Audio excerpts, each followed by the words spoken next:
अस्सलाम वालेकुम नाज़रीन, मैं हूं रमशा कंवर और आप देख रहे हैं City at 10। Good morning Pakistan, good morning Karachi. अपनी सुबह का आगाज़ किया करें हंसी खुशी के साथ, स्माइल के साथ, ताकि आपका जो पूरा दिन है वो अच्छा गुजरे।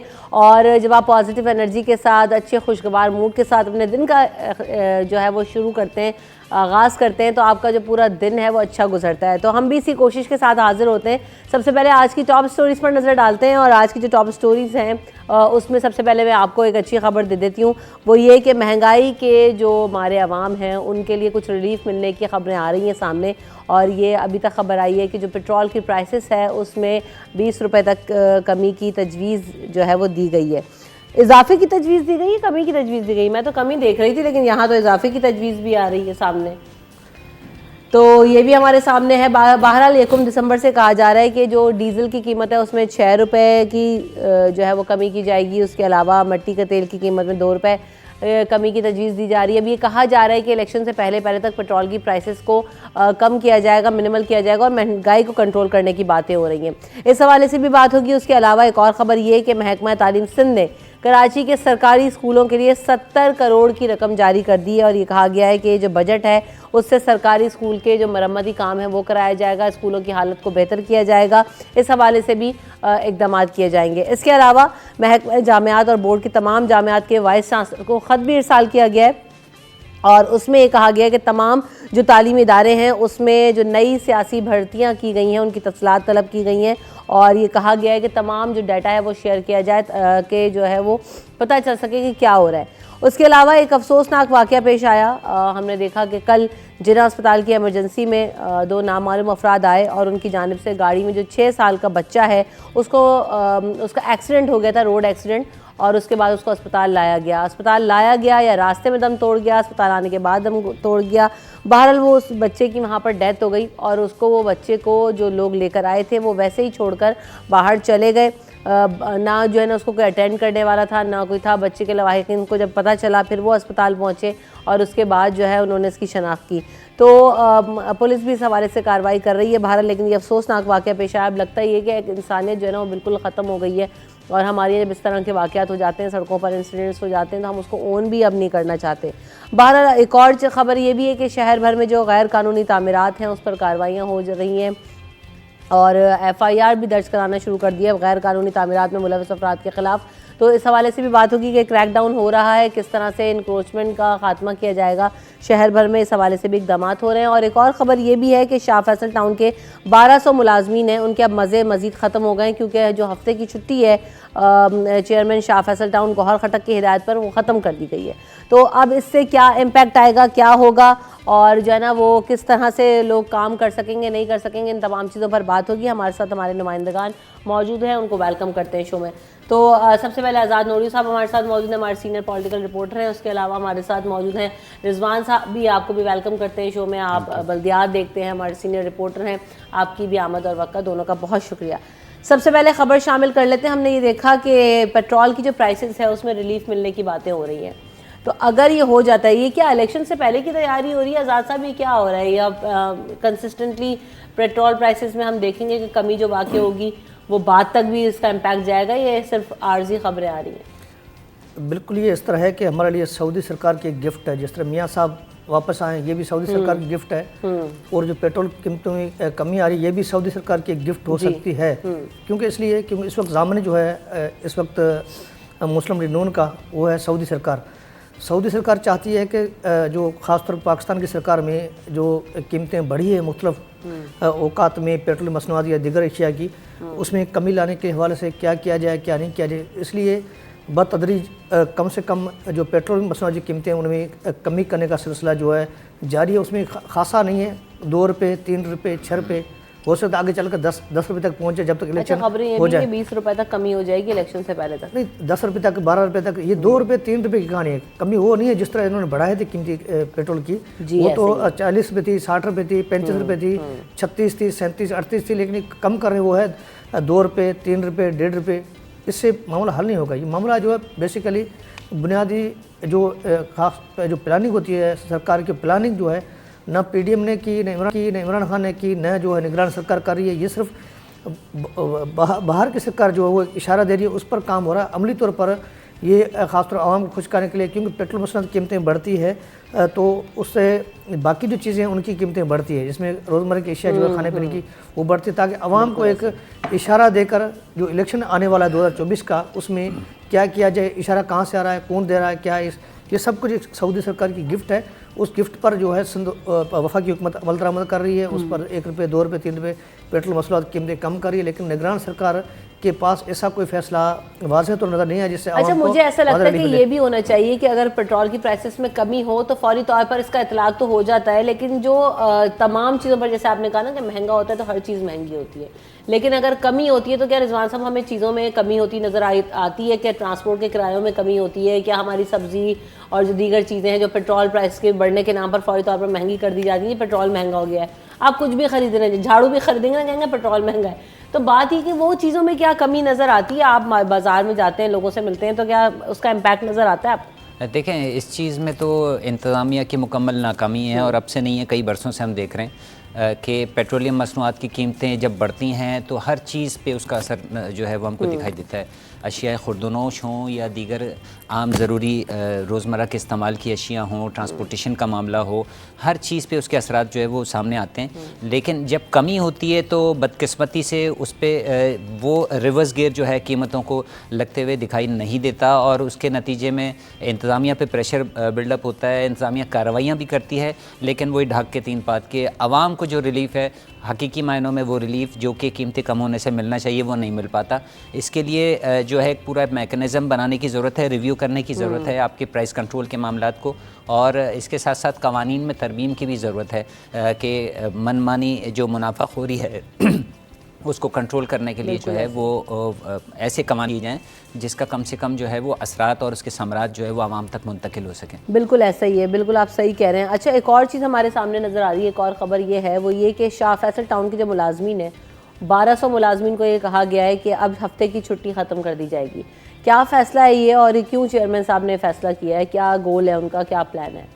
देखिए, इस पे तो बड़े तहफ़्फ़ुज़ात जो है वो मुख्तलिफ़ सतह से सामने आए हैं, और यहाँ तक कहा जा रहा है कि रियासत के अंदर रियासत वाली जो है वो सूरत हाल सामने आ गई है उनके सहकामात से, और इख्तियार से तजावज़ भी किया है उन्होंने, क्योंकि डिस्ट्रिक्ट के एक चेयरमैन को जो है वो किसी भी किस्म का कोई डिसीजन, कल एक आज़ाद नड़ियो साहब ने खबर दी है कि वो लोकल गवर्नमेंट ने भी जो है मुतनब्बे किया है मुंतखब नुमाइंदों को कि वो किसी भी किस्म का कोई डिसीजन अगर लें तो कम से कम महकमा लोकल गवर्नमेंट को एतमाद में लें, और एतमाद में लेने के बाद जो है वो अनाउंसमेंट की जाए। लेकिन यहाँ पे ऐसा हुआ कि चेयरमैन जो कि पहले ही शाह फैसल टाउन में, मैं आपको बताता चलूँ कि सूरत हाल ऐसी है कि जो ब्यूरोक्रेसी है और मुंतखब नुमाइंदे, उनके दरमियान जब से ये मुंतखब नुमाइंदे आए हैं खलफशार की कैफियत है। म्यूनसिपल कमिश्नर के ख़िलाफ़ जो है वो चेयरमैन ने मुतअद्दिद मरतबा ख़ुतूत लिखे हैं।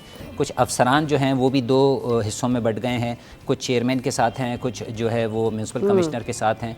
तो ये दो बड़े इंतज़ामी ओहदे होते हैं जिनमें आपस में हमको खला दिखाई दे रहा था, जिसकी वजह से जो मतलब बल्दियाती नुमाइंदों के आने के बाद आवाम की एक्सपेक्टेशन थी कि उनके मसाइल हल होंगे, वो हल होते हुए तो हमको दिखाई नहीं दे रहे। लेकिन इंतज़ामी मामलात जो है वो भी, उसमें भी बिगाड़ सामने आ रहा है और वो उलझते जा रहे हैं ये मामलात, और मुलाजमीन जो है इसमें बरह रास्त निशाना बन रहे हैं। ख़ासतौर पर निचले तबके के जो मुलाजमीन हैं उनका जो सबसे बड़ा एतराज़ ये है कि उनको मराद किसी किस्म की नहीं मिलती, ना उनको ओवर टाइम मिलता है, ना उनको सेहत की कोई सहूलत दस्तियाब है। तनख्वाहों के लिए उनको एहतजाज करना पड़ता है, उसके बाद जो है वो उनकी तनख्वाहें मिलती हैं, और बार बार उनकी जो है वो शनाख्ती परेड का अमल दोहराया जाता है, जिससे वो ना सिर्फ ये कि तज़लील महसूस करते हैं बल्कि इसके साथ साथ जो है मुतअद्दिद ज़्यादतियाँ भी जो हैं वो सामने आ रही हैं कि एक रेगुलर मुलाजिम है और उसको जो है वो अफसरान ने मनमाने फ़ैसले करते हुए उनकी तनख्वाहें रोक दी।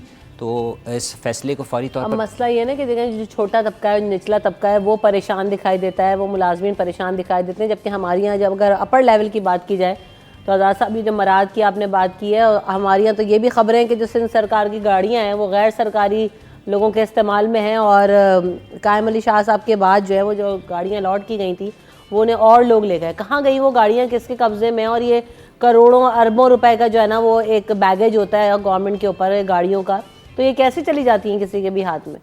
रमशा, गाड़ी से पहले मैं आता हूँ महकमा बल्दियात पर। जी, महकमा बल्दियात का ये हाल है कि जब एडमिनिस्ट्रेटर निज़ाम मुकम्मल तौर पर ख़त्म हो चुका है, उसके बावजूद इस वक्त निगरान सेटअप में जो तमाम टाउन कमेटीज म्यूनसिपल कमेटी में एडमिनिस्ट्रेटर की तैनाती का सिलसिला बदस्तूर जारी है। तो साहब मामला ये है कि जब एडमिनिस्ट्रेटर आप तैनात करते हैं तो वो चेयरमैन को पूछता नहीं है, वो कहता आपका इख्तियारत नहीं है, चेयरमैन नया है, वो बैठते नहीं दफ्तरों में, वो सियासी लोग हैं, तो वहाँ जाते हैं सरकारी खजाने को हर 3 माह के बाद में एडमिनिस्ट्रेटर जो है ट्रांसफ़र पोस्टिंग हो रहे हैं, वो जाकर सरकारी खजाने को टिक्का लगाकर पुराने बिलों पर दस्तखत करके वापस आते हैं, फिर नया एडमिनिस्ट्रेटर तैनात होता है, फिर वही जाता है वो सरकारी खजाने को टिक्का लगा कर वापस आता है। मतलब इस तरह पूरे साल का क्वार्टर जो है ज़ाया हो जाता है, बजट जो है ज़ाया हो जाता है, बस अफसरान के जेब चला जाता है। उसके बाद में कल जो है इन्होंने खत लिखा महकमा बल्दियात ने चेयरमैन को सिंध बैंक को, लेकिन खत तो लिखा आर्जी तौर पर। मामला ये है कि इस पर बिलावल भुट्टो जरदारी ने खुद ने बड़ा इंकशाफ किया है कि महकमा बल्दियात में इस वक्त सिस्टम चल रहा है। सिस्टम तो नाफिज उन्होंने किया था, जो शिकायत करने वाले उन्होंने, लेकिन वो सिस्टम अभी तक बदस्तूर जारी है। बाकी आते सरकारी गाड़ियों पर अच्छा, इस पे कुछ ऐड करना चाहते हैं तो ऐड कर लें, फिर आप जरा इस पे बात सही कह रहे हैं कि कीजिएगा। सिस्टम जो है वो देखिए, सिस्टम सिर्फ निचली सतह पे यूसीज पे या टाउन में मौजूद नहीं है। सिस्टम असल मायनों में जो मौजूद है वो महकमा लोकल गवर्नमेंट में मौजूद है। महकमा लोकल गवर्नमेंट ने जो लोकल गवर्नमेंट एक्ट है उसका हुलिया बिगाड़ दिया है। उसके अलावा आए रोज़ जो है वो जाली उनके जो खतूत हैं वो सामने आते रहते हैं, नोटिफिकेशन जाली सामने आते रहते हैं। और इसके साथ साथ सबसे बड़ी चीज़ ये है कि वहाँ जो अफसरान बैठे हुए हैं उनकी अहलियत और उनकी काबिलियत क्या है, उस पर आज तक किसी किस्म का कोई चेक एंड बैलेंस नहीं हुआ। एक 17 ग्रेड का जो अफसर है वो 18 और 19 ग्रेड वाले को जो है तमाम फाइलों के साथ बुलवा लेता है कि 5 साल का आप अपना सर्विस रिकॉर्ड लेकर आ जाएँ और ये सब आ जाएँ। और ब्लैक पेलिंग, टोटल ब्लैक पेलिंग चल रही है महकमा लोकल गवर्नमेंट में। देखें, जमहूरियत की नर्सरी होती है, अवाम बराए रास्त अपने मसाइल के हल के लिए बल्दियात से जुड़े हुए होते हैं। नर्सरी से तो बदमाशी सीख के आ जाता है। बिल्कुल, इसके लिए ज़रूरी ये है कि सबसे पहले अगर आप ऑपरेशन क्लीन अप शुरू करना चाहते हैं शफाफियत के लिए, तो आपको महकमा लोकल गवर्नमेंट से उसका आगाज़ करना होगा। उसके बाद आप बतदरीज निचली सतह पर आएँ तो इंशाल्लाह बल्दियात में बेहतरी आ सकती है। बिल्कुल ऐसा ही है, बल्दियात हो चाहे जो है ना वो सरकार हो, हमारे यहाँ तो कोई बेहतरी की उम्मीद नज़र नहीं आ रही। अभी आप ये देखें कि जो साबिक वज़रा हैं, मुशीर हैं, मुआविनीन ने ख़ास, उन्होंने ये गाड़ियाँ वापस नहीं की हैं। इतनी बड़ी तादाद में गाड़ियाँ हैं, कौन इस्तेमाल कर रहा है ये आज़ाद साहब, और इतना जो बैगेज है वो हुकूमत के ऊपर आ रहा है। इस पर क्या कहें, बस अल्लाह इन पर कुछ करे, बाकी कुछ सरकार नहीं कर सकती। सरकार ने, मामला ये है कि सिंध हुकूमत ने कायम मलेशिया के दौर में के बाद में जितनी गाड़ियाँ जिन वज़रा, मुशीर, मुआविनीन ख़ास जो अफसरान को अलाट की थी, उनमें कई ऐसे वज़रा भी हैं, मुशीर भी रहे हैं, मुआविनीन ख़ास भी हैं, इस अपना कोऑर्डिनेटर भी हैं, इसके अलावा अफसरान भी हैं जो रिटायर्ड हो चुके हैं, हाजिर सर रिटायर्ड हो चुके हैं। उन्होंने ताहाल सरकारी गाड़ियाँ वापस नहीं किए। वो सरकारी गाड़ियाँ इस तरह के महकमा सर्विस जनरल एडमिनिस्ट्रेशन व कोऑर्डिनेशन, जिसके इस वक्त सेक्रेटरी मोहम्मद अली खुसरो साहब, इससे पहले दीगर सेक्रेटरी रहे थे, उनकी जब अलाट की जाती है तो उनके सरकारी अफसर जो होते हैं वो प्राइवेट सेक्रेटरी उनके तैनात होते हैं या PS होते हैं, उनके दस्तखत से उनको गाड़ी अलाट की जाती है, ताकि इस अफसर के दस्तखत से इस वजीर को हमने गाड़ी अलाट की। उसके बाद में गाड़ियाँ वापस जैसे हुकूमत ख़त्म होती है तो फौरी तौर पर इनको निगरान सेटअप कायम होने से कबल इनको गाड़ियाँ वापस करनी होती है अखलाकी तौर पर। अच्छा, अगर गाड़ी वापस नहीं करेंगे तो इलेक्शन में हिस्सा नहीं ले सकते।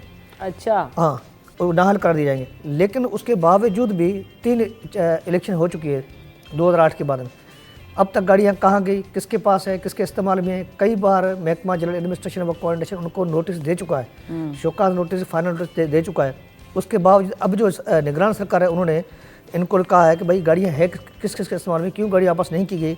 तो अफसरान ने क्या किया है, एक कमेटी बनाकर इस मलबा पूरा इस कमेटी पर डाल दिया। अभी कमेटी गाड़ी वापस करेगी, जबकि उसी महकमे के सेक्रेटरी को पता है, उस सेक्शन ऑफिसर ट्रांसपोर्ट को पता है कि मैंने फलां नंबर गाड़ी GS 1998-99 जो है उस अफसर के दस्तखत से फलाने मिनिस्टर को अलाट की या मुशीर को अलाट की या किसी अफसर को अलाट की। वो गाड़ी कहाँ गई, लेकिन पता होने के बावजूद कमेटी बनाना, हमारे पास ये होता है कमेटी बनाना, किसी मामले को दबा देना, ख़त्म कर देना। ये फैक्ट फाइंडिंग, ये कमेटियाँ, तहकीकातें, सब ड्रामा होता है ताकि मामला ठंडा हो। हुकूमत ने नोटिस ले लिया, कमेटी कायम होगी। कमेटी क्या कर रही है, ये भी बात समझ में नहीं आ रही कि इतना मुश्किल क्यों है ये डाटा निकालना कि गाड़ी किसको अलाउड की गई। आप कह रहे हैं ना कि फाइल में दस्तखत मौजूद है, तो क्यों नहीं पता चल रहा कि हाँ भाई ये गाड़ी आज़ाद को मिली है, रिजवान को मिली है, रमशा को मिली। आप बुलाएं उनको, पकड़े, वो आगे उन्होंने ट्रांसफर कर दी, वो उनका मसला है, लेकिन आप तो उस बंदे को पकड़ेंगे ना जिसके नाम और दस्तखत पे गाड़ी मौजूद है। तो इतना मुश्किल कमेटी बनाने की क्या ज़रूरत है? क्या डॉक्यूमेंटेड नहीं होती हैं गाड़ियाँ? बस हाल ये है कि हमारे इदारों का किसी वक्त खबर छपी थी, एक बड़ा इंकशाफ हुआ था कि महकमा एजुकेशन की इतनी गाड़ियाँ, ये जो है एजुकेशन रिपोर्टर जो फलाने इदारे का उसके पास है, अच्छा, उसने खबरें चलाने शुरू की उस इदारे के खिलाफ। तो उन्होंने इंकशाफ किया फजलुल्लाह पेचो के दौरान जब सेक्रेटरी एजुकेशन थे, उन्होंने कहा कि फलाना रिपोर्टर जो है फलाने अखबार का या चैनल का, उसके पास हमारी इतनी गाड़ियाँ हैं, वो गाड़ी वापस नहीं कर रहा है, इसलिए हमारे खिलाफ खबरें चला रहा है। उसने बाज़ाब्ता तौर पर मुझे एक लिस्ट फराहम की, उसमें लिखा हुआ था फलाने PS ने इसको गाड़ी दी, क्योंकि रिपोर्टर ने डायरेक्ट गाड़ी नहीं ली, किसी PS के दस्तखत से, PS सरकारी अफसर होता है, उसने गाड़ी अलर्ट करी। अगर महकमा एजुकेशन का प्राइवेट सेक्रेटरी गाड़ी अलर्ट कर रहा है, गाड़ी अलर्ट करवा के मुझे दे रहा है, मेरे पास कोई रिकॉर्ड नहीं है उनका, मैं जिम्मेदार नहीं हूँ, जिम्मेदार वो है जिसने गाड़ी दी। 7 गाड़ियाँ उसके पास कैसे गई? PS के नाम पे निकली हुई है। इस वक्त में एक चैनल के प्रोड्यूसर है, उसके पास एक की अफसर है, वो प्रोड्यूसर भी है। अच्छा, दोनों जो है एक पीर के रूहानी मुरीद में हैं। उस अफसर ने उसको बोलते हैं शांति नगर में, उसके घर में आप जाकर देखेंगे 7-8 गाड़ी खड़ी सरकारी। वो करता है इदारे में काम है, उसके पास इदारे की सहूलत मोटरसाइकिल की नहीं है, गाड़ी की नहीं है, उसके पास 7-8 गाड़ियाँ सरकारी कहाँ से आ गई? वो महकमा किसके? महकमा बल्दियात के। मैंने खुद ना सेक्रेटरी बल्दियात उस वक्त थे रमज़ान एवान साहब, उनसे कहा, तो उन्होंने कहा मेरा मुर्शिद चांडी साहब ना नवाब लाड़काना वाला, उसका मुरीद है, वो भी उसका मुरीद है, इसके लिए रूहानी इनका रिश्ता है, उसने दे दिए, हम मजबूर क्या कर सकते हैं, कल मेरे लिए पीर मामला खड़ा कर दे, क्योंकि पीरों का मामला पता है कहाँ से जुड़ा हुआ है, वो खत्म होने तक दिखाई नहीं ऐसे ही मेरे प्रोड्यूसर सोच रहे हो। इस पे एक जुमला मैं कहना चाहूँगा। देखिए, इस मसले का हल जो है, हल कुछ इस तरीके से है कि सियासत को इक़्तिदार से जो है वो अलग रखा जाए। ठीक है, सियासी जमात अगर आती है इक़्तिदार में, तो उसका जो असर रसूख है सियासी इदारों में, उसके ख़ात्मे के लिए इक़दाम उठाने की ज़रूरत है। अगर ये इक़दाम उठा लिए जाएँ तो इस किस्म के वाक़यात जो है वो जन्म नहीं लेंगे। बिल्कुल ऐसे ही। असल में ये फेवरेटिज्म पे भी बहुत कुछ हो रहा है ना। ये देखें, PS के नाम पे 7-7 गाड़ियाँ निकली हुई। मैं तो कह रही हूँ हमारे प्रोड्यूसर बेचारे सोचेंगे देखो तुम लोग क्या कर रहे हो, कुछ भी नहीं कर पा रहे हो, देखो 7-7 8-8 गाड़ियाँ लेके बैठे हुए। मैं वक्फे में इनको कन्विंस करती हूँ। ब्रेक ले लेते हैं, ब्रेक के बाद जब वापस आएंगे तो कुछ मजीद भी टॉप स्टोरीज हैं, उन पर बात होगी। After this break stay tuned.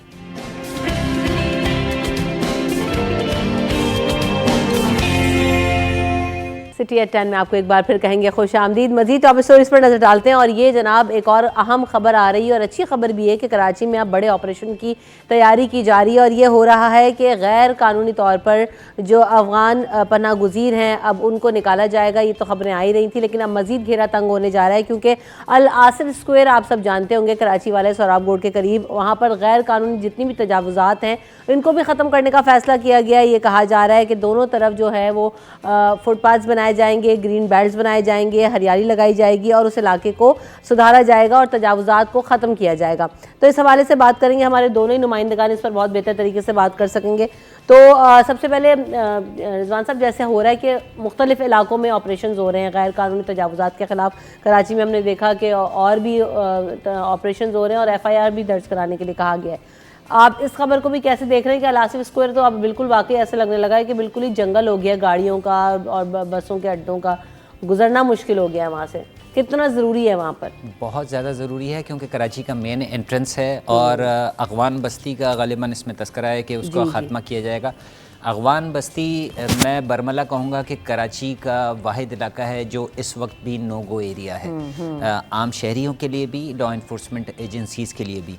और जितनी क्रिमिनल एक्टिविटी शहर में चल रही हैं, स्ट्रीट क्राइम ले लें उसमें, या मुख्तलिफ जो मंशियात फरोशी है या दीगर मामलात हैं, उसको जो रिपोर्ट्स हैं वो ये बताती हैं कि 60% ऑपरेट किया जाता है अगवान बस्ती से। तो वहाँ पे बिल्कुल एक रियासत के अंदर रियासत वाली सूरत हाल है।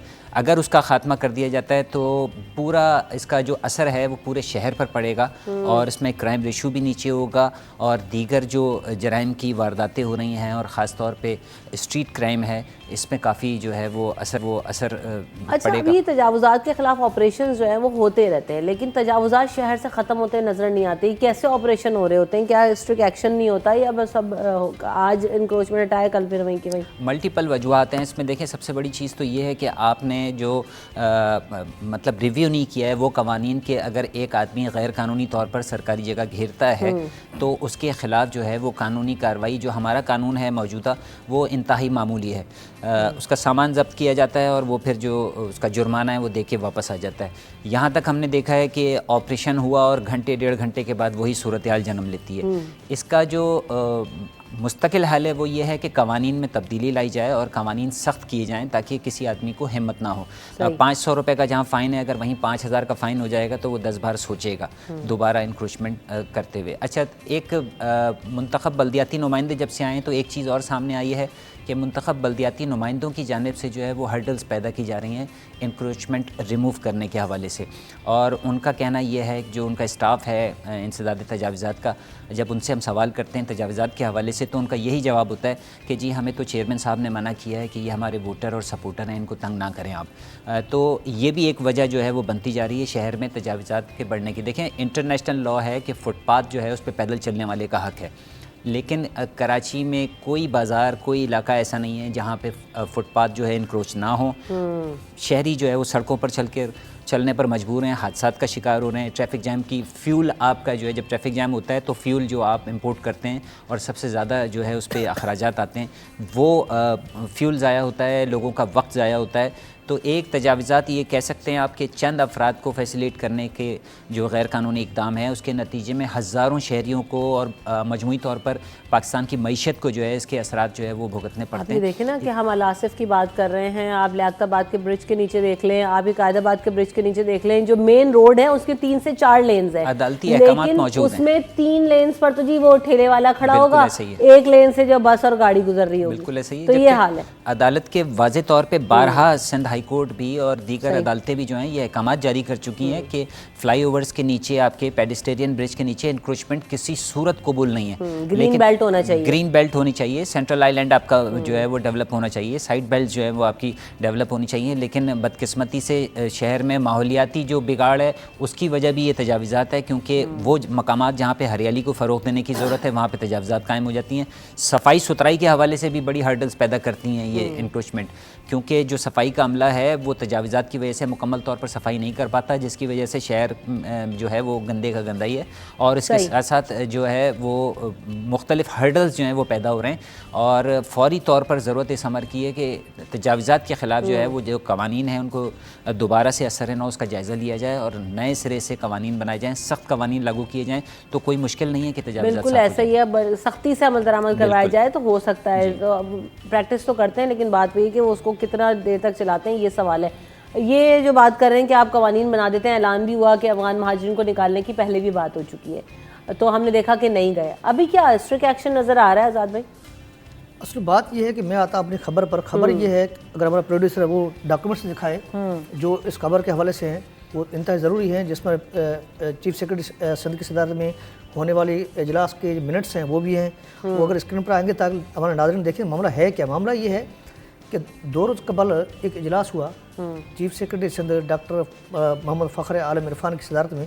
वो बोलते कम में लिखते ज़्यादा हैं, वो कानूनी जुमले इस्तेमाल करते हैं। बात आई कानून की तो इस तरह है कि उस इजलास में जो है सेक्रेटरी बल्दियात भी था, commissioner Karachi, additional IG Karachi Khadim Hussain Rind, FW के हुकाम थे और नेशनल हाईवे अथॉरिटी के अफसरान थे। सही, ये मामला ये है कि अल स्क्वायर है, वहाँ पर एक अल आज़म जो है अपार्टमेंट है, अल आज़म स्क्वायर भी है। जी जी, वो जो है वो वहाँ पर जो फ्लैट जिसको अलाट हैं वो जो शहरी है जो मालिकाना हुकूक जिसके पास हैं उन पर जो है कब्ज़ा है अफगान पनाहगीरों का कब्ज़ा कर दिया है। बार बार इंतजामिया कहती है हम खाली करवाते हैं, लेकिन वो बेचारे बेघर हैं, जिनके घर है वो बेघर हैं, जिनके घर नहीं है बाहर से वो अपने घर बना के बैठ गए। तो इस पर जो सिंध हाई कोर्ट ने ठीक ठाक डंडा दिया किसको, चीफ सेक्रेटरी सिंध को और सेक्रेटरी बल्दियात को, कमिश्नर कराची को। उसके बाद इजलास होता है, इजलास में सब हुकाम शरीक होते हैं।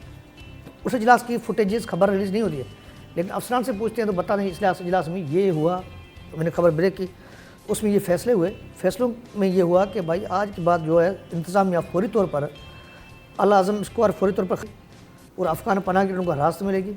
उनको हिरासत में लेने के बाद में उनको बॉर्डर क्रॉस कराया जाएगा बाइज़्ज़त। और इसके साथ साथ वो जो घर हैं जिनके हैं मालिकाना हुकूक जिनके पास रिकॉर्ड मौजूद है उनको घर उनके हवाले किए जाएंगे। उसके अलावा इसके साथ जो अफ़गान पनाह की जो बस्ते हैं वहाँ पर जो भी लारी अड्डे जितने भी इनके हैं, फैसल मूवर्स XYZ कितने भी वहाँ पर कब्ज़ा अफ़गान पनाह की है। लारी अड्डे जितने भी गैर कानूनी हैं उनके, कारोबार भी उनका है, होटल्स ये वो सब फुटपाथ बने हुए। हमेशा मार्केट जो अंदर है, जो मार्केट है, मार्केट से बाहर उनके छपरे बने हुए, बाहर कुर्सियाँ लगी हुई है, लोग सारे परेशान। पूरा जो रोड है उस तक आए हुए, पूरा एक बड़ा खाली इलाका है, वहाँ पर भी सारी बसेस खड़ी। न सिर्फ ये कराची का दाखिली और खारजी रास्ता मेन यही है पूरे पाकिस्तान का। पूरे पाकिस्तान लोग जितने यहाँ आते हैं, पंजाब से, बलूचिस्तान से, KP से या अंदरून सिंध से, जहाँ जो लोग आते हैं यहाँ से आते हैं। मलिर का रास्ता ये मुतबादल है, ये परवेज़ मुशर्रफ की मेहरबानी उन्होंने बना दिया। उस दौर में उस वक्त में था नमतुल्लाह खान साहब, उसके दौर बन गया मलिर कैंट वाला। लेकिन मेन रास्ता जो ये है लियारी एक्सप्रेस वे इसलिए बनाया गया ताकि कराची की गुंजान आबादी है, लोग ज़्यादा कराची से बाहर आसानी से जाएँ। उसके बाद में क्या हुआ, वफाकी हुकूमत ने फैसला किया कि ये पूरा ग्रीन बेल्ट होना चाहिए, मतलब लियारी एक्सप्रेस लेकर हैदराबाद तक। उस पर अमल दरामद नहीं हुआ। जब ये इजलास हुआ तो उस वक्त FW हुकाम के अफसर ने कहा सर ये जो कच्ची आबादियाँ हैं, गुंजान आबादियाँ हैं, इनमें गैर कानूनी इंक्रोचमेंट हो रही है, अफगान बस्ती समेत, अल आज़म स्क्वायर समेत, अल आसिफ स्क्वायर समेत, इसमें आपकी कराची की पुलिस मुलवस है, हम कुछ नहीं कर सकते, पुलिस हमारे साथ तावन नहीं करती है। तो चीफ सेक्रेटरी साहब ने इशारतन एडिशनल आजी तरफ देखा तो वो शर्माते रहे। चीफ सेक्रेटरी ने कुछ नहीं कहा। सेक्रेटरी कमिश्नर कराची ने कहा इसको हम देख लेंगे मतलब मामले को ठंडा कर देंगे, कुछ नहीं। उसके बाद में कमेटी बनती है, कमेटी जिसके सरबराह कमिश्नर कराची मोहम्मद सलीम राजपूत साहब हैं, जो मेरी बरादरी के हैं। माफ़ी सर, कहने का मकसद कमेटी बनती है, कमेटी उसकी निगरानी करेगी। अब होगा ऑपरेशन किस तरह होगा, एंटी इंक्रोचमेंट फोर्स कार्रवाई करेगी, मुकामी इंतजामिया यानी डिप्टी कमिश्नर शर्की के साथ मिलकर कार्रवाई करेगी। अल आसिफ स्क्वायर के दोनों जो फुटपाथ हैं ये खाली कराए जाएंगे। नोटिफिकेशन लिखा ये नहीं है लारी अड्डा खाली खत्म हो जाएगा, क्योंकि फुटपाथ का मकसद ये है वहाँ पर कब्जा है, उसमें लारी अड्डे भी आगे जितने भी छपरे हैं, होटल्स हैं, ये ख़त्म किए जाएंगे। उसके बाद में लियारी एक्सप्रेस से लेकर हैदराबाद तक पूरा ग्रीन बेल्ट जो मनसूबा है उसके तहत यहाँ पर पौधे लगाए जाएंगे, और ये लगाएंगे कौन, FW और नेशनल हाईवे अथॉरिटी जैसे लगाए जाएंगे। लेकिन इसके साथ एक और फैसला है, जब ये खाली होगा उसके बाद में इनका इरादा ये है, क्योंकि अफगान जब भी यहाँ पर कार्रवाई होती है तो अफ़गान बस्ती से लोग जो है असला लेकर आते हैं, यहाँ पर इंतजामिया जो ऊपर फायरिंग करते हैं, लोग मारते हैं, पुरतशद्दुद कार्रवाई शुरू हो जाती है, जलाओ वगैरह शुरू हो जाता है, गाड़ियाँ जलना शुरू हो जाती है, पुरतशद्दुद कार्रवाई। इनको रोकने के लिए पहले ये होगा, फिर जो अफ़गान बस्ती को ख़त्म करेंगे, क्योंकि अफ़गान बस्ती के जो पनाहगीर वो आकर रहते हैं अल आज़म स्क्वायर में रहते हैं, वहाँ पर असले का इस्तेमाल करते हैं। पहले अल आज़म स्क्वायर खाली कराया जाएगा, फिर ये फुटपाथ ख़त्म करा जाएंगे, उसके बाद तीसरा मरहला होगा वो अफ़गान बस्ती ख़त्म करा जाएगा। कोई टाइमलाइन दी है? टाइमलाइन कोई नहीं है, पूरी कार्रवाई करें। अफगान महाजिरीन को भेजने के लिए कोई टाइमलाइन सामने आ रही है क्या? टाइमलाइन थी, उस पर अमल नहीं हुआ। उसके बाद में ये दूसरा फेज़ है जिसके तहत ये कार्रवाई हो रही है। ये फैसला सरकार का नहीं है, निगरान सरकार नहीं, फैसला सिंध हाई कोर्ट का है। सिंध हाई कोर्ट ने हुक्म दिया है, तब जाकर हमारे अफसर शाही जागी है। अफसर शाही जब डंडा पड़ा है तो उसके बाद उन्होंने जो है इजलास बुला के ये फैसला किया, कमेटी बनाई, कार्रवाई करेगी पुलिस के साथ। उसके बाद में रेंजर्स और पाक अफवाज स्टैंड बाई होगी, अगर ऐसा मामला बढ़ सकता है या कोई सूरत ख़राब हो सकती है तो रेंजर्स का भी इस्तेमाल किया जा सकता है और पाक अफवाज को भी इस्तेमाल किया जा सकता है। अच्छा, ये तो सिर्फ अल आसिफ की बात करें, बहुत सारे इलाके और भी अंदर ऐसे हैं। बिल्कुल यही मैं कहना चाह रहा था, बिल्कुल आप सही कह रही हैं। अबुल हसन अस्फानी रोड पे कई FL साइड जो फ्लैटों की प्रोजेक्ट हैं, उनमें मुतअद्दिद फ्लैटों पर जो है वो जो असल अलॉटी हैं वो हैं और उनके मकानात पर कब्ज़े हैं, और यही वो माफिया है। ख़ास तौर पे गैर कानूनी तारकीन वतन जो हैं वो उस पर काबिज़ हैं। और इस सिर्फ ये आपके सोराब गोड या उसके सराउंडिंग या सिर्फ अल आज़म स्क्वायर की बात नहीं है। आप यहाँ सरशाह सुलेमान रोड है, उसके ऊपर देख लें आप, समामा शॉपिंग सेंटर, गुलिस्तान जौहर में बहुत सारे फ्लैट्स ऐसे हैं, जराबिया सिटी में आप देख लें दर्जनों ऐसे फ्लैट हैं। और मकीन बेचारे जो है वो परेशान हैं, वो अक्सर हमसे भी रुजू करते हैं कि किसी तरह कोई मामला हल कराते हैं। देखिए, मैं ये समझता हूँ कि अगर आपको किसी भी ऑपरेशन का आगाज़ करना है तो पूरे शहर में यक जंबिश कलम जो है आप ऑपरेशन का आगाज़ नहीं कर सकते। इसका तरीक़ेकार ये है कि आप एक UC को लें, उस UC में ऑपरेशन करें, वहाँ से तमाम बुराइयों का, जिस किस्म का भी आप ऑपरेशन करना चाह रहे हैं वहाँ से ख़त्म करें, एंटी इंक्रोचमेंट हो या गैर कानूनी तारकीन वतन के ख़िलाफ़ हो, उस UC को मॉडल UC बनाए, उसको क्लियर करें, फिर आप दूसरी UC में जाएं। स्टेप बाय स्टेप मरहलावार अगर इस पर अमल दरामद होगा तो शहर में उसके नताइज भी सामने आएंगे, और अंधाधुन आप किसी एक इलाके को टारगेट करके ऑपरेशन शुरू कर देंगे। आप एंटी इंक्रोचमेंट ड्राइव की बात कर रही हैं, आप गैर कानूनी इमारतों की तामीर की बात ले लें। आप ये देखें, आपने एक नस्ला टावर गिरा दिया, लेकिन उसके बाद दर्जनों जो है दूसरे नस्ला टावर मरूज़ वजूद में आ गए। 35,000 से ज़्यादा प्रॉब्लमेटिक है, नस्ला से ज़्यादा प्रॉब्लम क्रिएट कर रहे हैं सिटी के अंदर। ऐसे ही है। तो इसका तरीक़ेकार जो है वो ये है कि आप UCs के लेवल पर जो है जाकर काम करना शुरू करें, निचले सतह से काम का आगाज़ करें, तो उसके नताइज भी जो है मुस्बत आएंगे। सही। एक और ख़बर की तरफ बढ़ जाते हैं। वो ख़बर ये है कि महकमा तालीम सिंध ये कहती है कि कराची के जो सरकारी स्कूल हैं उसके लिए 70 जो रकम है वो जारी कर दी गई है। अब ये जो रकम जारी हुई है उसे कहा गया है कि 100 के करीब जो सरकारी स्कूल हैं उनके अंदर मरम्मती काम करवाए जाएंगे, और ये कहा गया है कि उनके जो हालात हैं उनको बेहतर किया जाएगा। फर्नीचर का जो है वो फर्नीचर डलवाया जाएगा, ग्राउंड्स बनाए जाएंगे। तो इस हवाले से क्या अपडेट्स हैं, इसमें बात करते हैं आज़ाद भाई। 70 करोड़ लगेंगे इन सरकारी स्कूलों में, 70 स्कूलों में भी लग जाए तो क्या से क्या हो। सच बताऊं, मेरा गांव है खुद, जिस गांव में रहता हूं ना, उस गांव के बच्चे बगैर स्कूल के पढ़ रहे हैं। स्कूल सरकारी रिकॉर्ड में है लेकिन बिल्डिंग नहीं है, 3 टीचर मौजूद हैं। मैं कई बार दरख्वास्तें दे चुका हूँ, समरी बन चुकी है, पीसी बन चुकी है, या यहाँ आते हैं। एक अफसर मुझे कहता है, किसी ज़माने आपने मुझे कैसे देखा था, मैंने कहा आप टाई होती थी, कोट बिल्कुल फिट फाट, बड़ी गाड़ियाँ, ये वो। मतलब उस वक्त मुझे सरकारी जो कमीशन मिलती थी ना ऑफिशियल, उससे मेरा गुजरा होता। इस वक्त सूरत हाल ये है कि वो कमीशन बंद हो चुकी है। मैं हल्फिया कहता हूँ, हल्फिया 2008 के बाद में कराची समेत पूरे सूबे में कोई एक स्कूल की इमारत तमीर नहीं हुई। पूरा बजट, खरबों का बजट गुजरा खा गए, सियासी जमातें खा गई। चाहे एक्सपायर्ड कोई भी, मैं नाम लेना चाहता हूँ क्योंकि वो बड़ा नाराज़ हो जाएंगे।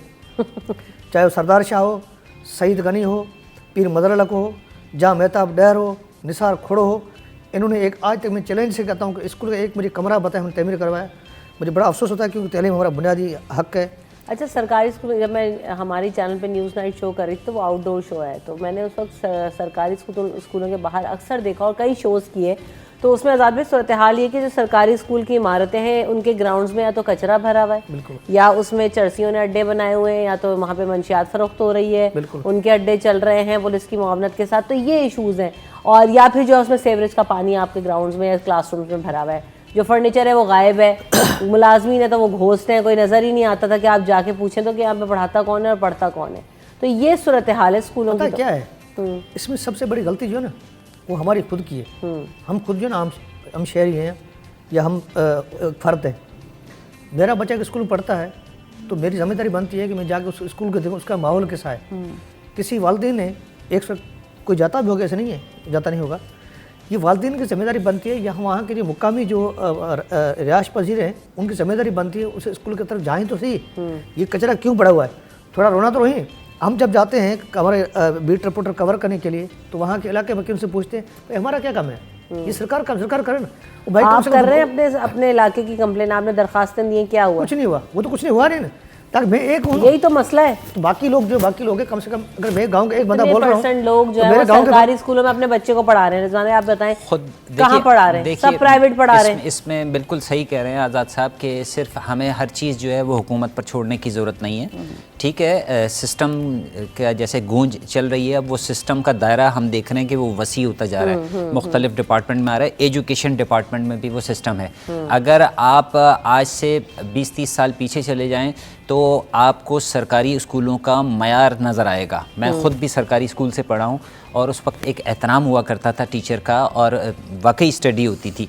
लेकिन अब जानबूझकर इस निज़ाम को जो है वो तबाह किया गया और इसमें शहरी भी बराबर के शरीक हैं। उसकी वजह यह है कि ख़ुद निसारी आपको 2 तरीके से अपनानी है। अगर जिस तरह के आज़ाद साहब ने कहा कि आपको ख़ुद भी चेक एंड बैलेंस रखने की ज़रूरत है कि जिस सरकारी स्कूल में आपका बच्चा पढ़ने जा रहा है उसकी क्या सूरत हाल है, वहाँ क्या प्रॉब्लम है, उसके लिए आपको भी एंगे सिटीज़न आवाज़ उठाने की ज़रूरत है। जब आपने उस पर गफलत का मुजाहरा किया तो दोबारा भी आपको ख़ुद निसारी पर आना पड़ा, यानी अपने बच्चे को प्राइवेट सेक्टर में लेकर जाना पड़ा आपको, और उसकी जो भारी भरकम फीसें वो सारी बर्दाश्त करनी पड़ी। कितने % लोग सरकारी स्कूल में पढ़ रहे हैं और जिनके बच्चे पढ़ भी रहे हैं वो खुद जो है वो उनकी कितनी तवज्जो है कि नहीं। ये तो 70 करोड़ रुपए कहाँ जाएंगे फिर?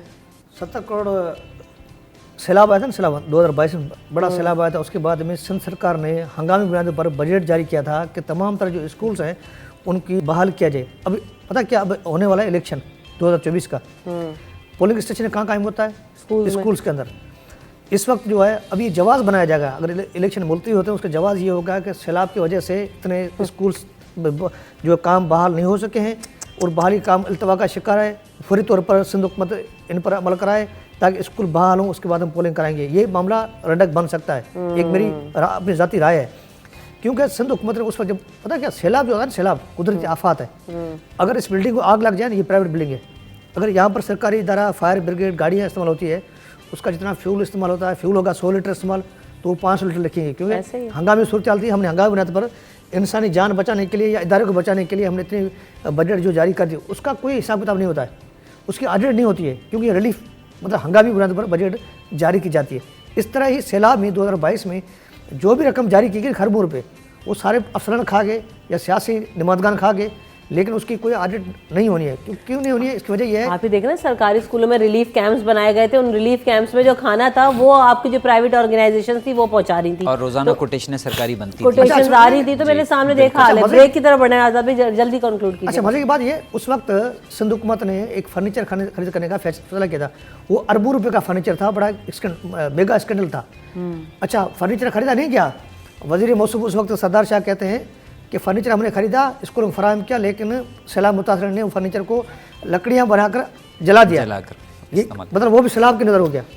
नहीं, वो फर्नीचर खरीदा होगा, लेकिन वो कहाँ खरीदा गया होगा वो एक अलग बात है, वो कहाँ लगाया गया होगा क्वालिटी पर भी सवाल वो एक अलग बात है। लेकिन बहरहाल ये जो सरकारी स्कूलों के अंदर रिलीफ कैंप्स बनाए गए थे, वहाँ पर ऐसा कुछ नहीं हुआ कि उन्होंने फर्नीचर जला दिया और उनके पास तो बेचारों के पास एक कूलर तक तो उनको नसीब नहीं था। ये तो हमारी आंखों देखा हाल है। और खाना तक जो है वो प्राइवेट ऑर्गेनाइजेशन उनको पहुंचा रही थी। बहरहाल यही सूरत हाल होती है, करप्शन की नज़र हो जाती है हर चीज़। वक्फे के बाद हाजिर होते हैं।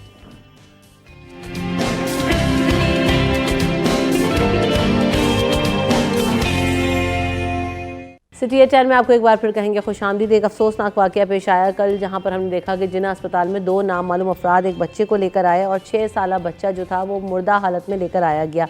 जो लोग लेकर उससे आए थे उन्होंने बताया कि बच्चे का एक्सीडेंट हुआ है और वो एक्सीडेंट के बाद उस बच्चे को अस्पताल में लेकर आए हैं। लेकिन जब इंतज़ामिया ने उनसे सवाल किया कि आप पर्ची बनवाएं और बच्चे को लेकर अंदर आएँ ताकि इसकी जांच पड़ताल की जा सके, इसका चेकअप किया जा सके, तो बच्चे को जो लोग लेकर आए थे, आप ये फुटेजेस में भी देख सकते हैं कि वो 2 ये जो शहरी हैं ये उसे वहाँ पर छोड़कर चले गए। उसके बाद बहरहाल अहले खाना की तरफ से कोशिश की जा रही थी कि बच्चा सुबह से लापता है, वो कहाँ है, उसको ढूंढ रहे थे। तो जब वो उसकी तलाश में अस्पताल पहुँचे तो पता चला कि जो बच्चे का नाम है वो रावल है और वो सुबह से लापता था। तो उसके बाद बच्चे की जो है वो शनाख्त हो गई, तस्दीक कर दी कि बच्चा ये मिल गया है और इनका अहले खाना का है। जो लोग उसे लेकर आए थे वो तो फौरी तौर पर फ़रार हो गए। गाड़ी का नंबर भी सामने हमें दिख रहा है कि कौन सी गाड़ी में आए थे, क्या था। पुलिस ये कहती है कि इब्तदाई जो तफ्तीश की गई है अभी तक, उससे ये पता चला है कि जो बच्चा है उसके साथ ज़्यादती की गई, उसे हरास किया गया था, ज़्यादती का निशाना बनाया गया था और उसके बाद उसको अस्पताल लाया गया।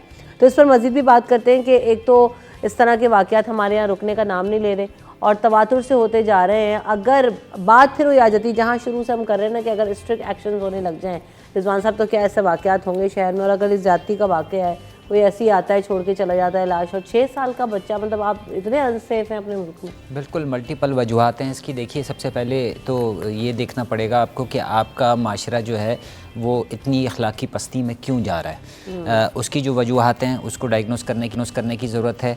और मैं ये समझता हूँ कि जब से ये टेक्नोलॉजी आम हुई है और ख़ास तौर पे एंड्रॉयड फ़ोन आ गए हैं, उसके बाद से ये जो बेरारवी है उसमें इजाफ़ा देखने में आया है। तो इसमें हमारे PTA का भी एक बड़ा किरदार है कि उनको चाहिए कि वो ऐसी साइट्स ब्लॉक करें जिससे जो लोगों के जहनों पे मनफी असरात मुरतब हो रहे हैं। दूसरी चीज़ ये है कि ट्रैफिक हादसात की जहाँ तक बात की जाए तो औसतन कराची में यौमिया 5 अफराद जो है वो लुक़्मा अजल बन जाते हैं। ऐसा नहीं है कि हर आदमी एक्सीडेंट के बाद जो है वो ज़िंदगी की बाजी हार जाता है। बहुत से लोग ऐसे होते हैं कि उन्हें फ़ौरी तौर पर अगर तिब्बी इमदाद मिल जाए तो वो जाँबर हो सकते हैं।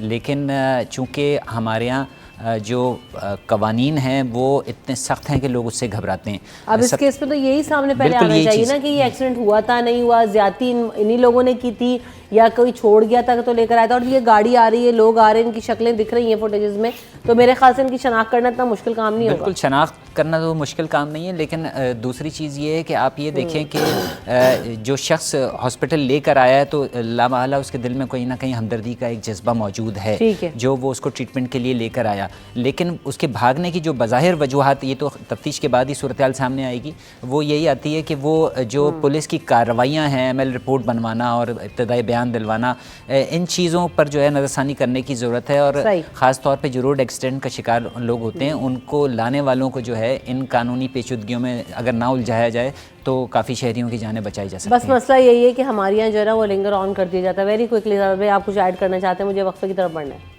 बात यह है कि हमारे पास बेरवी जो है ना इतना बढ़ चुकी है। मामला ये है कि सिंध हुकूमत कानून मौजूद है, जहाँ पर भी एक्सीडेंट हो, हादसा हो, फौरी तौर पर किसी प्राइवेट अस्पताल में आप एडमिट करा सकते हैं, उसके अखराजात सिंध हुकूमत बर्दाश्त करेगी। ये कानून मौजूद है, सबको पता है, तमाम अस्पतालों पर ये फैसला लागू है, लेकिन हमारे शहरियों को ये पता नहीं है और अस्पतालों की इंतजामिया वहाँ कहते लेटर लेके आओ, ये लेके आओ। और प्राइवेट अस्पताल वाले तो खुद पहली फुर्सत में जवाब देते हैं कि इन्हें जिना ले जाएं। कौन रखता है, आप किसी भी क्रिटिकल सिचुएशन में आप ले जाएं, कोई एडमिट ही नहीं करता है। सबसे पहले क्या देते हैं, कितनी भी खराब हालत हो जिना ले जाएं। बहरहाल मुझे वक्फे की तरफ बढ़ना, न्यूज़ ब्रेक भी आ रहा है, वक्फा ले लेते हैं, वक्फे के बाद हाजिर होंगे। बहुत शुक्रिया आप दोनों के वक्त का, आप दोनों से बड़ी अच्छी गुफ्तगू रही। ब्रेक के बाद हाजिर होंगे।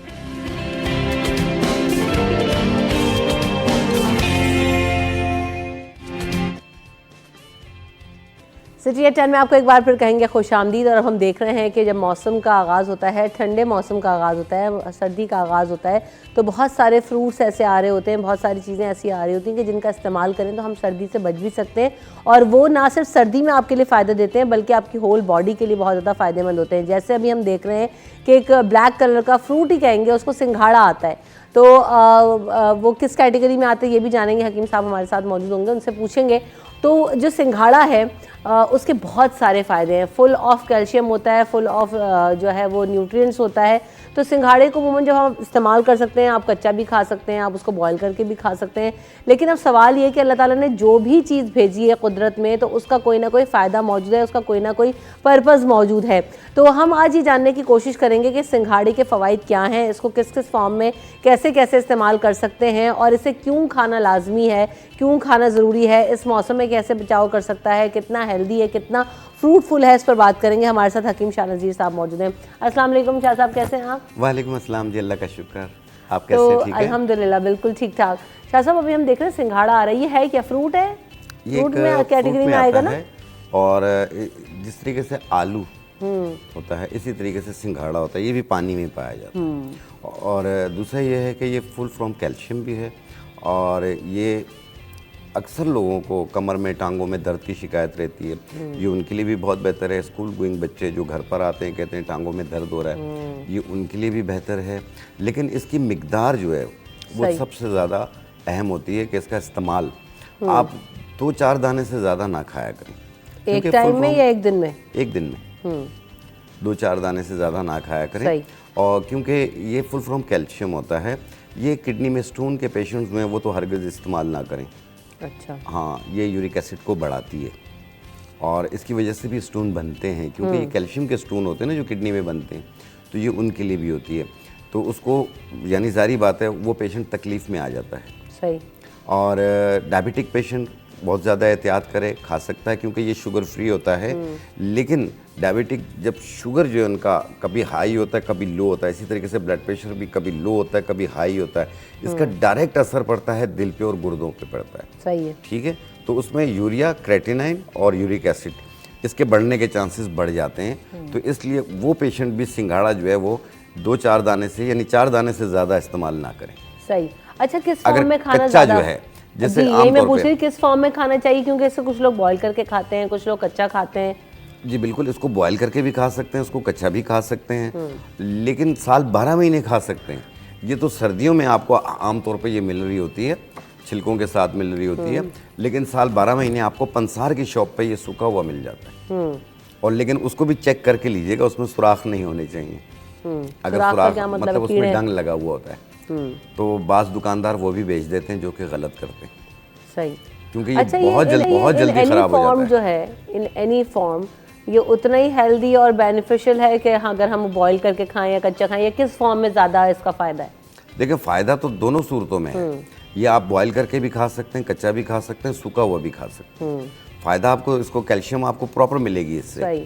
और दूसरा ये है कि बच्चों की हाइट नहीं बढ़ रही होती है, तो ये उनके लिए भी बहुत ज़्यादा बेहतर है, वो भी इस्तेमाल कर सकते हैं। मैं इसकी एक रेमेडी बनाकर भी दिखाऊंगा कि जिन लोगों की हाइट नहीं बढ़ रही है, 14 साल से लेकर 21 साल तक हाइट बढ़ती है, इसके बाद नहीं बढ़ती है, तो इसलिए इसको भी ठीक करना। दूसरा जॉइंट्स पेन, कमर दर्द की शिकायत के लिए और दूसरे दीगर अमराज के लिए भी हम कुछ रेमेडीज़ आपको बनाकर भी दिखाएंगे। सही। अच्छा, ये कहते हैं कि जो बहुत सारे लोग जो है ना सिंघाड़ा खाना जानते भी नहीं कि इसको खाना कैसे, और जो है वो ज़्यादातर लोग ये कहते हैं कि जी जनाब ये तो हमें पता ही नहीं है, क्योंकि अभी पुराने लोग तो जो है वो लाते थे, खिलाते थे, उनको अहमियत का अंदाज़ा भी था। तो जो मौसम का कोई भी फ्रूट आ रहा होता है या कोई भी चीज़ फल जो आ रही थी, कुदरत ने उसको किसी ना किसी पर्पज़ के तहत बनाया होता है। अगर हम उस मौसम में उसका इस्तेमाल करते हैं तो वो आपकी बॉडी के लिए कितना फ़ायदेमंद होता है? देखें कोई मर्ज़ अगर आ रहा हो तो उस हिसाब से उस मौसम का फल भी आ जाता है उसको ठीक करने के लिए। तो इसमें यह है कि जिन लोगों को अवेयरनेस नहीं है, आजकल तो तकरीबन इसकी आम मार्केट्स में ओपन रोड्स पे भी बिक रही होती है, तो चलते फिरते लोग भी पूछते हैं कि ये क्या है। वो फिर जो बेच रहा होता है वो बताता है इसके बारे में। तो इसमें अवेयरनेस तो तकरीबन मिलती रहती है, कुछ मीडिया के थ्रू मिलती है, कुछ गूगल के थ्रू मिल जाती है, और कुछ लोगों को आम जो बेच रहे होते हैं वो बता रहे होते हैं। तो इसमें ये तो नहीं कह सकते हैं कि लोगों को सिंघाड़े का पता नहीं। सिंघाड़ा एक कदीम फल है और बहुत अरसे से चलता हुआ आ रहा है, और ये शुगर फ्री होता है, फीका जायका होता है, इसका अपना जायका कोई नहीं होता। सेम लाइक जिस तरीके से शकरकंदी होती है और उस पर भी लोग मसाला लगा के खाते हैं, लोग इसको भी मसाला लगा के भी खाते हैं और ऐसे भी खा रहे होते हैं। जिनको कोई प्रॉब्लम नहीं है वो एक शौकिया तौर पे खाते हैं, लेकिन प्लीज़ तजावज़ ना करें, बहुत ज़्यादा ना खाएं, जो फिर आगे तकलीफ़ का बायस बनेगा। सही। अच्छा, ये बताया गया है कि जो है ना, जब सिंघाड़ा जब आता है तो इतनी ज़्यादा मिकदार में आ रहा होता है, इसको स्टोर भी कर सकते हैं आप खुद घर में? नहीं, इसको प्रिजर्व करना होता है, फिर उसके बाद इसे स्टोर करते होते हैं, लेकिन इसके लिए बर्फ़ खाना चाहिए होता है। अच्छा। वहाँ पे ये जमा करते हैं, तभी तो साल 12 महीने बिक रहा होता है ये। वो फिर प्रिजर्वेटिव्स और किसी तरीके से उसका एक मेथड होगा, उसको पूरा आप बिल्कुल खुद से उसका नहीं कर तरीका है। सकते। खुद से नहीं कर सकते, खुद से रखेंगे ये बहुत जल्दी ख़राब हो जाता है। अगर जैसे हम आम दिनों में भी गर्मी जैसी इसको पड़ती है ये ख़राब हो जाता है। सही, हवा में सर्दियों में ये ठीक देर से रहेगा। ख़राब होता है। सही। एक कॉलर है हमारे साथ, याया की कॉल आई है। अस्सलाम वालेकुम याया। वालेकुम सर, हमसे कैसी हैं आप? मैं ठीक हूँ, आप कैसे हैं याया? अल्लाह का शुक्र है भाई, हकीम साहब को देख के तो हमारी आधी बीमारी वैसे ही सही हो जाती है माशाल्लाह। इतने हर दिल अजीज आदमी है ये। सलाम शाह साहब को बहुत मेरा। रमशा हकीम साहब, मेरे दो सवाल हैं आपसे। एक तो ये कि चलें, ये सिंगाड़ा तो मैंने नहीं इतना कभी खाया, लेकिन मुझे बताइए अगर मैं पहली दफ़ा शुरू करना चाहता हूँ तो मुझे किस तरीके से इसको लेना चाहिए? ये एक सवाल है। दूसरा सवाल मेरा ये है कि मैं मेरे साइनस का प्रॉब्लम हमेशा रहा है, और सर्दियों में तो बहुत ज़्यादा हो जाता है, तो फिर गला भी ख़राब हो जाता है। तो मैं एंटी एलर्जिक यूज़ करता हूँ, तो आप मुझे कोई सब्स्टिट्यूट बता दें। पहले भी शायद बता चुके हैं, लेकिन मैं शायद मेरे ध्यान से निकल गया। कोई सब्स्टिट्यूट बता दें जो एंटी एलर्जिक की जगह कोई हम ले सकें, जो दवाइयाँ, जो मुझे टैबलेट है वो खाना मेरा ख़त्म हो जाए बस। बहुत शुक्रिया रमशा। बहुत शुक्रिया याया, आपने कॉल की जी। देखिए, साइनसाइटिस एलर्जी यहाँ पे बहुत ज़्यादा है, पूरे पाकिस्तान में ही ज़्यादा है। सुबह उठते ही 20-25 छींकें एक साथ शुरू हो जाती हैं। बास का एकदम गला ख़राब हो जाता है, बास को सीवियर साइनसाइटिस एलर्जी होती है, जिससे खुशबू, बदबू, धूल, मिट्टी, कारपेट, कलर, यानी किसी भी चीज़ से एलर्जी हो सकती है। बास की इतनी सेंसिटिव एलर्जी होती है कि जो खुशबू वाला साबुन होता है उससे भी एलर्जी शुरू होती है। पानी का छींटा लगाते हैं एकदम एलर्जी शुरू हो जाती है, छींकें, गला ख़राब होना शुरू होता है और बुखार सी कैफियत होना शुरू होती है। तो ऐसी सूरत में बनफशा के पत्ते और बांसा के पत्ते एक चाय वाली चम्मच, मुलेठी आधा इंच का टुकड़ा 1.25 कप पानी में डालें और उबाल लें, कहवा बन जाएगा। 1 कप सुबह 1 कप शाम, सिर्फ 3 दिन इस्तेमाल कर लें, बिल्कुल ठीक हो जाएंगे। परमानेंटली ठीक हो जाएगी? तो ये तकरीबन ठीक हो जाते हैं। अगर आपको साइनसाइटिस एलर्जी अक्सर रहती है तो हर महीने 3 दिन इस्तेमाल करें, और जब मुकम्मल ठीक हो जाए आप इसे रोक दें। अच्छा, ज़बरदस्त, तो हाँ, बड़ी ज़बरदस्त। लेकिन अगर आपको अभी हुई है, आप 3 दिन इस्तेमाल कर लें, ठीक हो जाएंगे, फिर इसे रोक दीजिए। फिर अगले महीने, जाहिर बात है कि क्लाइमेट चेंज होता जाता है और जैसे ही मौसम चेंज हो रहा होता है तो ये बहुत ज़्यादा एलर्जी तंग करती है। एक होती है अस्थमेटिक एलर्जी, उसमें ये होता है कि सांस हो जाता है, दमा हो जाता है।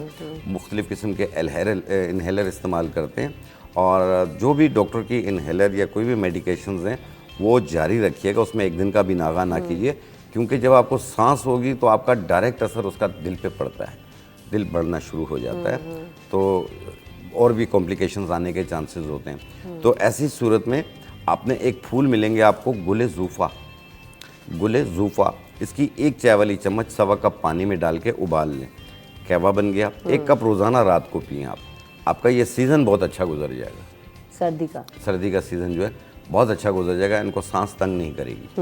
तो सिंघाड़े से रिलेटेड वापस बात करते हैं कि आपने बड़े ज़बरदस्त टिप्स तो दिए हैं इनको कि ये, और बड़ी आसान रेमेडीज़ 2 से 3 दिन में आप बता रहे हैं कि हो जाता है। उन्होंने ये भी पूछा कि उन्होंने कभी सिंघाड़ा टेस्ट ही नहीं किया है, तो वाकई जो फर्स्ट टाइम लोग हैं उनको इंट्रोड्यूस करा तो कहते हैं है ही टेस्ट नहीं है, तो टेस्टलेस सा है, तो लोगों को ज़रा मुश्किल होती है इसको ना खाने में या यूज टू होने में। फीका है, आमतौर पे जब बंदा पहली 1-2 बार खाता है तो उसको पसंद नहीं आता टेस्ट, लेकिन कुछ अरसे के बाद वो आदी हो जाता है। फिर जब भी वो खाया करता है तो उसको पता चलता है कि इसका टेस्ट यही है, फिर एक आदत सी बन जाती है। लेकिन ये है कि इसको पाउडर बना के भी खा सकते हैं, और ऐसे साबुत भी आप खा सकते हैं। अच्छा, जैसे मेरा बेटा, मैं तो मुझे अच्छा लगता है खाने में ना सिंघाड़ा, कच्चा ज़्यादा मैं प्रेफर करती हूँ कि कच्चा खा लूँ रादर देन उसको बॉईल करूँगी क्या, तो मुझे उसका टेस्ट अच्छा लगता है, तो मैं तो खा लेती हूँ। उसकी भी वजह है कि मुझे मेरे जो वालिद हैं वालिदा हैं उन्होंने शुरू से हमें इंट्रोड्यूस कराया और हमने खाया नहीं। तो अब मैं अपने बेटे को इंट्रोड्यूस कराती हूँ, मैं कहती हूँ एक दफ़ा आप बाइट लेके चख के तो देखो, आपको पता तो चले है क्या। लेकिन एक आध दफ़ा उसने ट्राई किया, लेकिन उसको समझ में नहीं आया, नहीं खाता वो। तो अब वो बच्चों का ये मसला है कि उनको नई चीज़ समझ में आया, हेल्दी भी है और खिलाना भी है, तो किस फॉर्म में उनको दे सकते हैं? देखें, उसको अगर वो ऐसे नहीं खा सकता तो उसको पाउडर बनाएं, उसकी 1 चाय वाली चम्मच 1 गिलास दूध में मिला कर दे दें। या किसी भी किस्म का लाल मशरूब आप बनाते हैं, दूध के अंदर 1 चम्मच वो डाल लें, लाल मशरूब जो पीते हैं आप लोग, और उसकी 1 सिंघाड़ा की पाउडर की 1 चाय वाली चम्मच मिला के दे दो। एक ये तरीक़ाकार भी है। दूसरा, आप आटा गूंथते हैं तो उसमें थोड़ा सा डाल लो, उसकी रोटी बना के दे दो, तो बहुत फर्क ईजी तो नहीं लगता? नहीं, कोई भी फर्क नहीं लगता? नहीं, तमाम जिस्म को ताकत भी देगी, दर्दों को भी ख़त्म करेगी, कैल्शियम लेवल को बराबर करेगी। आपने कहा था कुछ रेमेडीज आप बताएंगे? जी बिल्कुल, मैं बना कर दिखाऊंगा, मेरी रेमेडीज़ यहाँ भी आ रही है। जी, रेमेडीज़ जो है ना वो हम ब्रेक ले लेते हैं। ब्रेक के बाद जब वापस आएंगे तो यहाँ पर आप लाइव बना के दिखाएंगे कि आड़े से या सिंघाड़ा पाउडर से रिलेटेड आप रेमेडीज़ किन किन चीज़ों के लिए फ़ायदेमंद होंगी, इसको आप दिखाएंगे ब्रेक के बाद।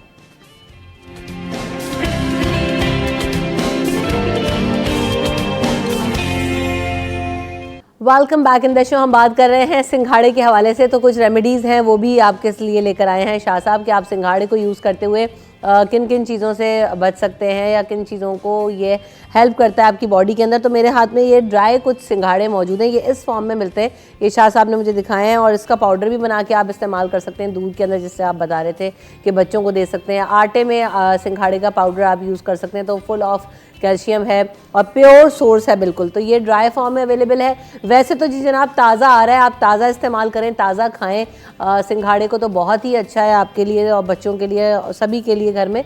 अभी कौन सी रेमेडी आप बता रहे हैं सबसे पहले शाह साहब? देखिए, आमतौर पे ख़वातीन में एक प्रॉब्लम होती है जो कि टीन एज से लेके किसी भी एज में शुरू हो सकती है। आम निस्वानी प्रॉब्लम की वजह से कमर में दर्द की शिकायत, जी जी, नाफ के नीचे नलों में पेन सा महसूस होता है, वरम सा महसूस होता है और कमर में दर्द रहता है, चेहरा पीला पीला होने लग जाता है, सुस्ती काहली होती है, दिल चाहता है लेटे रहें, कोई काम ना करें, कमज़ोरी भी बहुत ज़्यादा फील होती है।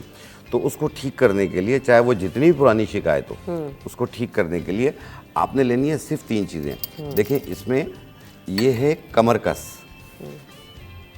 ये कमरकस, ये साबुत कमरकस है, और ये इसका पाउडर है। अच्छा, दिखाएं कमरकस भी, मैंने नहीं देखा आज तक। जी हाँ, ये साबुत कमरकस है और ये इसका पाउडर है। इसका वज़न लेंगे आप 50 ग्राम, ये हमने 50 ग्राम इसमें ऐड किया, और ये साबुत सिंगाड़े हैं जो दिखाएं, और ये इसका पाउडर है, सही है। ये भी हम लेंगे 50 ग्राम। ठीक है। और ये है शाखे निस्वा, लकड़ियाँ होती पाउडर बना लें। है शाखे निस्वा, और ये इसका पाउडर है, ये भी हम लेंगे 50 ग्राम। तकरीबन आप 1-1 स्पून ले रहे हैं? नहीं, इसके अंदर 1-1 स्पून हम दिखाने के लिए ले रहे हैं, आप वज़न करके लीजिएगा 50 ग्राम, ठीक है, तो वो थोड़ी ज़्यादा बन जाएगी। सही है। और कम से कम ये तीनों अगर 50-50 ग्राम लेंगे तो 20-25 दिन आराम से चल जाएगी। और इसकी 1 चाय वाली चम्मच सुबह नाश्ते से पहले, 1 चाय वाली चम्मच रात खाने से पहले, अगर भूल जाएं तो नाश्ते के 1 घंटे बाद, रात खाने के 1 घंटे बाद 1 कप दूध या पानी के साथ, और ये कंटिन्यू आप इस्तेमाल करेंगे 1 महीना, सही है। इंशाल्लाह ताला कमर भी मजबूत हो जाएगी और जिस प्रॉब्लम की वजह से कमर में दर्द हो रही है वो भी ठीक हो जाएगी। अच्छा, घुटनों में, पाँवों में बहुत ज़्यादा दर्द रहता है जिन लोगों के, वो क्या कर सकते हैं? सिंघाड़ा हेल्प करता है उनको? बिल्कुल करता है उसमें सिंघाड़ा। आप जैसे अर्थराइटिस पेन होता है, अर्थराइटिस घुटनों में गैप आ जाता है, टक टक की आवाज़ आती है, घुटना कभी सूज जाता है, कभी नॉर्मल हो जाता है, बैठ जाते हैं तो चीज़ें पकड़ के उठते हैं, हिम्मत नहीं होती है, ज़ोर लगा के उठते हैं, और इवन इतनी तकलीफ़ हो जाती है कि कुर्सी पे बैठ के नमाज़ पढ़नी पड़ती है।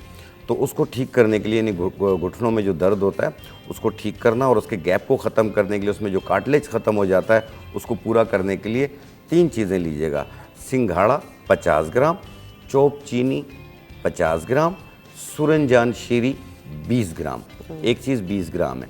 इनको मिलाकर बारीक पाउडर बना लें, 1 चम्मच सुबह, 1 चम्मच शाम, 1 कप दूध या पानी से। ये कंटिन्यू 2-3 महीने यूज़ कीजिएगा।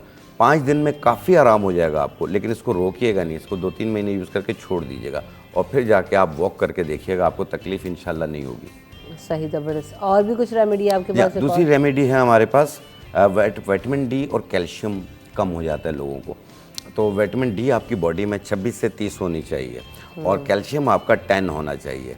बाज़ लोगों का 8 पे कैल्शियम आया होता है जिसकी वजह से उंगलियां भी मुड़ रही होती हैं, और बाज़ लोगों का विटामिन डी जो है वो बहुत कम हो चुका होता है जिसकी वजह से सुस्ती, काहली भी महसूस होती है और पूरे जिस्म में दर्द भी महसूस होता है। उसको ठीक करने के लिए आपने लेना है ये सफ़ेद मूसली। ये फुल फ्रॉम विटामिन डी होता है, इसमें विटामिन डी की मिकदार बहुत ज़्यादा पाई जाती है। तो ये आपको इसकी छोटी लकड़ियाँ भी मिल जाएंगी, बड़ी भी मिल जाएंगी, तो परेशान मत होइएगा, आप ले लीजिएगा, ठीक है। सफ़ेद मूसली 50 ग्राम और सिंघाड़ा 50 ग्राम, इन दोनों को मिलाकर बारीक पाउडर बना लें इस तरह, और इसकी 1 चाय वाली चम्मच 1 कप दही में डाल के दोपहर को खाने के बाद रोज़ाना लें। कम से कम 45 दिन इस्तेमाल करें, उसके बाद अपना विटामिन D3 टेस्ट करवा लें।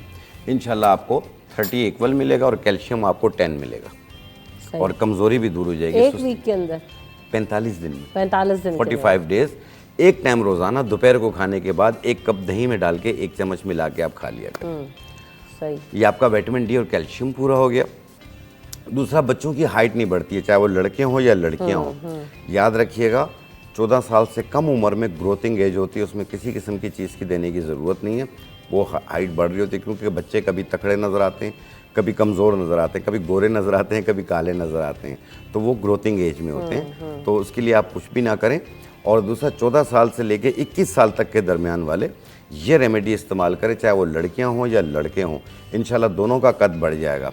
इसमें आपने लेना है, जैसे ये सिंघाड़े हैं और ये इसका पाउडर हमने रखा हुआ है, ये आप लेंगे 100 ग्राम, सही है, ठीक है। 100 ग्राम सिंघाड़े, ये मिश्री है मीठी वाली, ये इसका पाउडर है, ये भी हम लेंगे 100 ग्राम। एक बीज आते हैं हालों के नाम से, ये उसकी जड़ है, हालों की जड़, ये भी हम ये लेंगे हम 20 ग्राम, 20 ग्राम। अच्छा, कहीं से भी कोई भी चीज़ आप खरीदें, 2 पैसे ज़्यादा खर्च करें, चीज़ ओरिजिनल लिया करें और साफ़ सुथरी लिया करें। इस तरीके से इसका बारीक पाउडर बना लें एक ही मशीन में डाल के, और इसकी 1 चाय वाली चम्मच दिन में 2 बार, सुबह नाश्ते के बाद, रात खाने के बाद। कैमरे की तरफ करके ज़रा दिखाइएगा इसको जी। यूँ 1 गिलास दूध में 1 चाय वाली चम्मच सुबह नाश्ते के बाद और रात खाने के बाद मिक्स करके दें, और साथ में लटकने की और पाँव को हाथ लगाने की एक्सरसाइज करें 15 मिनट सुबह और 15 मिनट शाम, और ये कंटिन्यू आपने इस्तेमाल करना है 3 महीने तक। इसी 3 महीने में हाइट बढ़ जाएगी। चले, ज़बरदस्त। हाइट बढ़ाने के लिए भी आपने देखा कि सिंघाड़ा पाउडर यूज़ करके किस तरह से आप बच्चों को हाइट बढ़ाने के लिए दे सकते हैं। जॉइंट्स पेन के लिए, ख़वातीन को प्रॉब्लम हो बैक एक का या कोई और, तो उसके लिए भी इस्तेमाल हो सकता है। बहुत शुक्रिया शाह साहब, आप इतनी अच्छी रेमेडीज़ के साथ हाजिर हुए। वक्फे की तरफ बढ़ेंगे, वक्फे के बाद हाजिर होंगे।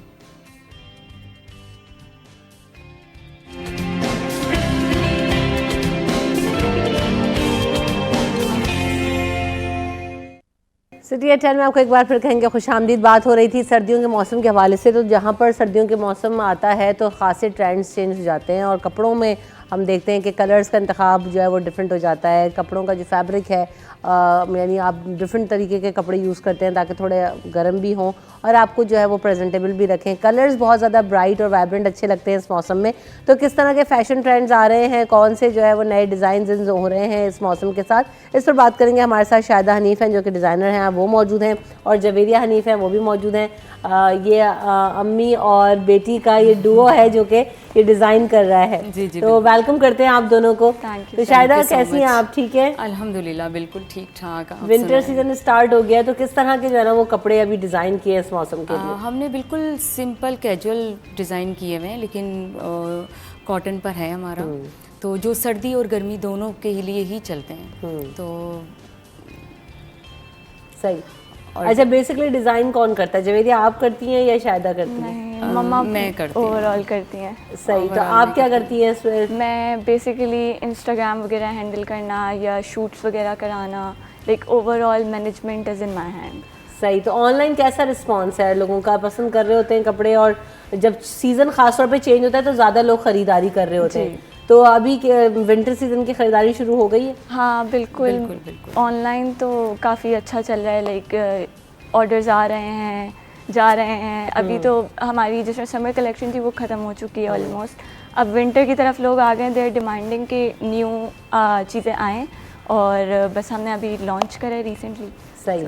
तो किस तरह से जो है ना वो अभी डिजाइन कुछ हैं आपके पास, बताएं अभी कौन कौन से जो है ना वो डिजाइन और फैब्रिक मैं अभी आप आपको यूज़ कर रही दिखाती हैं। कलर्स तो मुझे काफ़ी ज़्यादा वाइब्रेंट और अट्रैक्टिव लग रहे हैं सारे ही जी जी यहाँ पे लगे हुए। ये भी, ये देखें, तब हमने बहुत लेसों का इंतखाब भी बहुत अच्छे से किया हुआ है और डिज़ाइनिंग भी हमने बड़ी सोच समझ कर की है अपने, उसकी बिल्कुल सिंपल लड़की लेडीज सब पहन सकें। तो एक ये है और अच्छा, ये कलर तो बहुत ही खूबसूरत लगता है जी ना जी सर्दियों बिल्कुल में। बिल्कुल बिल्कुल। ये आप वाइट शलवार के साथ भी वेयर कर सकते हैं। बाकी ये कि इसके साथ आपने हमने मैचिंग मैचिंग ट्राउजर भी दिया हुआ है। जी बिल्कुल, मैचिंग ट्राउज़र भी दिया हुआ है। इसकी आस्तीन पे भी हमने कफ की तरह डिज़ाइन कर दिए हैं, नीचे भी प्लेटें वगैरह दी हैं, वैसे लगाई हैं। तो ये भी डिज़ाइन आप खुद ही करती हैं? जी जी बिल्कुल, हर चीज़ हर चीज़ में खुद करके फिर इसको मैं सिलवाती हूँ। और अच्छा। एक ये है, ये भी बिल्कुल सिंपल सा है। सही। अच्छा, इसमें आपने जो है वो प्लेन के साथ ही रखा है ना जी ज़्यादातर जी इसको बिल्कुल साथ? बिल्कुल बिल्कुल प्लेन के साथ ही रखा है, क्योंकि जो हमारे पास डिमांड ज़्यादा आई है हमने फिर उसी पे ही काम करना शुरू किया। प्रिंट भी हमारे पास थे लेकिन वो सब हमारे पास सेल हो गए और अब थोड़ा सिंपल ये कलर भी। अच्छा, ज़्यादातर जो है वो अभी प्लेन ड्रेसेस ही जी चल जी रहे हैं जी सीजन प्लेन में। ड्रेस करे हुए हैं। तो ये डिज़ाइन है, इसके साथ हमारे पास शलवार है, ट्राउज़र भी होते हैं, शलवार भी होते हैं, डिमांड के ऊपर है जो भी है। तो एक ये डिज़ाइन हो गई और ये हमारे थोड़ा सा तेज बोलेगा ताकि ना आपको लाउड सुन सकें। ये तो अभी आपने मेरे ख्याल से इस जी तरह जी का जी कुछ मैंने wear भी ये किया हुआ पहना ना? हुआ है। तो ये अभी हमारी न्यू कलेक्शन में ही आया हुआ है, जो हमने अभी सूट पे तो नहीं डाला है, लेकिन बहरहाल अभी इसका भी शूट होने वाला है। तो हम फ्रेशली आप लोग के पास ही हाँ, लेकर यहाँ पर आ हमने आपको पहने में भी देख लिया, अच्छा लग रहा है। जी, इसका जी। कलर भी बहुत खूबसूरत है। खूबसूरत कलर है जी बिल्कुल। और ये भी है एक मस्टर्ड कलर। ये मैं ये कह रही थी कि मस्टर्ड वाला दिखाएं, जी सभी जी कलर जी, अच्छा लग रहा है। जी। ये भी बहुत प्यारा है। अच्छा, इस तरह के वाइब्रेंट कलर जो है ना वो सर्दियों में बहुत अच्छे लग रहे होते हैं जी, और आप बिल्कुल, इनको कैरी बिल्कुल। करना भी आपके लिए अच्छा होता है। जी, ये हमने ये हल्की फुल्की इस पे भी डिज़ाइन की हुई है। इसमें भी लेसिस का इंतखाब बहुत मुश्किल से होता है, लेकिन अच्छा लगता है प्लेन में। ये सही। सारे सादे तो ये सादे सब बड़े ज़बरदस्त ड्रेसेस हैं प्लेन जवेरिया। तो इनकी प्राइस रेंज क्या है और ऑनलाइन ऑर्डर्स जब लोग करते हैं तो वो महंगे हैं, सस्ते हैं? कंपटीशन क्योंकि इतना ज़्यादा है कि अभी इंस्टाग्राम पे इतने ब्रांड्स हैं, फेसबुक पे इतनी ब्रांड्स हैं, हर चीज़ अवेलेबल है। अच्छा नहीं, हमारी जो प्राइजेस रेंज है ना उससे लोग काफ़ी खुश हुए हैं। बेसिकली हमारे जैसे 2 पीस स्टार्ट फ्रॉम 2750 2950, ये हमारी प्राइस रेंज है 2 पीसेस की। तो इससे काफ़ी अच्छा रिस्पांस आया कि आपकी प्राइस रेंज अच्छी है और फिर क्वालिटी पे भी कोई कॉम्प्रोमाइज़ नहीं हो रहा। और बाकी जो ऑर्डर्स आते हैं वो हमें इंस्टाग्राम के थ्रू आ जाते हैं या फेसबुक के थ्रू आ जाते हैं। सही। तो ये बताइएगा कि जैसे अभी सीज़न चेंज होता है तो कुछ लोग चाह रहे होते हैं कि जी जनाब इसके साथ कुछ ऐड कर दें। फॉर एग्जांपल कोई शॉल ऐड कराना चाहता है, कोई दुपट्टा ऐड कराना चाहता है, तो वो करवा सकते हैं? आपको बता सकते हैं कि मुझे ये चीज़ चाहिए या इसमें ये चीज़ चेंज कर दें? कस्टमाइजेशन का ऑप्शन है? कस्टमाइज का तो ऑप्शन है हमारे पास कि जिसका जो साइज़ हो हम सिलवा देते हैं, लेकिन शॉल वगैरह का जहाँ तक ताल्लुक है अगर कोई बोलता है तो फिर हम कर देते हैं। दुपट्टा वगैरह या कोई ऐसी चीज़ ऐड कराना चाहते हैं फिर तो आप ऐड कर देते हैं, उसका मसला नहीं है। सही। जैसे 2 पीस हमारे पास बहुत ज़्यादा सेल होते हैं सॉलिड्स में जो आपने जी, बनाए। जी, क्योंकि ये होता है कि आपके पास दुपट्टे काफ़ी बड़े हुए होते हैं, तो आप कोई भी आप घर में से भी मैच करके आप वेयर कर सकते हो, तो दुपट्टे की भी प्राइस बढ़ जाती है। तो वो भी बहुत अच्छा रहता है कि 2 पीस में आप कम उसमें मिल रहा है आपको पैसों में। तो बहुत अच्छा लोगों का रिस्पांस कर हमारे पास आया है। सही। हाल ही में हमने ये सारे जो ड्रेसेस आप देख रही हैं आगे डिज़ाइनिंग मायरी ड्रामे में आए ना, आसिफ को हमने भेजा है। सही। अच्छा, उसमें ड्रामाज में भी आप लोगों का कर रहे हैं जवेरिया, तो कैसा रिस्पांस आया वहाँ से? क्योंकि ड्रामाज में जब लोग देख रहे होते हैं, टीवी पे देख रहे होते हैं, तो उन्हें बहुत ज़्यादा अट्रैक्टिव लग रहे होते हैं, तो उसके बाद एकदम से बूस्ट हो जाता है। हाँ, तो कैसा रहा फिर? It was very like amazing, क्योंकि जैसी आइन आसिफ की तरफ से स्टोरीज़ आने लगी, मायरी ड्रामा जैसी ऑन स्क्रीन आया, तो हमारे पास काफ़ी you can say quantity of orders बढ़ गई थी। तो एक बहुत ही यू कैन से हमारा बूस्टअप हो गया हमारा सारा। तो it was a good response and मतलब बहुत मम्मा तो खुश हो रही थी कि चलो फाइनली, क्योंकि हमारा स्टार्टअप है ऑब्वियसली, तो कितना टाइम हो गया आप लोगों को ये करते हुए? यू कैन से आधा साल ही हुआ है अभी तक। अच्छा अच्छा। तो अभी भी हम वो उस स्टेज पर हैं, लर्निंग स्टेज तो कभी ख़त्म नहीं होता, ऐसा ही तो है। स्टेज पर हैं, लेकिन माशाल्लाह से अभी तक जितने सेल हुए हैं काफ़ी अच्छे हुए हैं and everyone was very satisfied. तो स्टिचिंग यूनिट वगैरह बनाया हुआ है या कैसे करवाते हैं आप लोग? कि एक जो फॉर एग्जांपल डिज़ाइन है तो अभी नहीं पता कि ऑनलाइन, जैसे आपने बताया कि आयना को भेजा उसको एक मैसिव रिस्पांस आ गया, और जो नॉर्मली आपके पास वो है क्या कहते हैं सेल है, फॉर एग्जांपल 1 हो रहा है, 2 हो रहा है, 4 हो रहे हैं, तो किस तरह से इस क्वांटिटी को, साइजेस को मैनेज करते हैं आप लोग? माइक ठीक कीजिएगा आप लोग, है ना? तो आप जी तो बेसिकली जिस तरह हमने हायर करा हुआ है 2 या 3 लोग हमारे पास हैं जो कि खुद स्टिच, मतलब हम जिस तरह बोलते हैं वो हमें स्टिच करके देते हैं। तो जैसे ही हमारे पास बहुत ज़्यादा ऑर्डर्स आने लग जाते हैं, we distribute the clothes accordingly और फिर वो सारे स्टिच करके हमें देते हैं इस तरह। सही। तो कलर वेरिएशन वगैरह तो नहीं आती उसमें? क्या फॉर एग्जांपल मैं ये ऑर्डर करूँ और ये सारा सेल हो जाए और हो ही ना अवेलेबल, तो फिर क्या होगा? नहीं नहीं, हम अरेंज कर लेते हैं। हाँ हम कर लेते हैं अरेंज वो, क्योंकि प्लेन कपड़ों में मसला नहीं होता। प्रिंटेड में ये होता है कि हमारे पास फिर जितने होते हैं हम उतने ही सेल करते हैं, इसके बाद अगर प्रिंट का ऑर्डर आता है फिर हम वो ऑर्डर नहीं लेते हैं।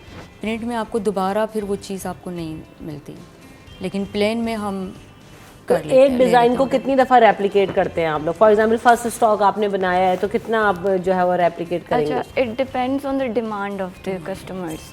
जिस तरह वो कोई एक पीस हमारा आया था कि वो अभी तक लोग हमसे पूछ रहे हैं कि आप कब लाएंगे, that was our first volume, और अभी हमारा कोई 5th वॉल्यूम स्टार्ट हो चुका है। तो उस वाले सूट की बहुत डिमांड थी और हम आई गेस 3 या 4 दफ़ा उसको ला चुके हैं। अब क्योंकि प्रिंट की अवेलेबिलिटी कम हो गई है तो फिर हमने वो बोल दिया कि it is like out of stock या सोल्ड आउट हो गया, तो फिर हम रुक गए उस चीज़ में। सही। तो इनिशियली कैसे इसको डिज़ाइन और जो है वो मैनेज करते हैं हम लोग?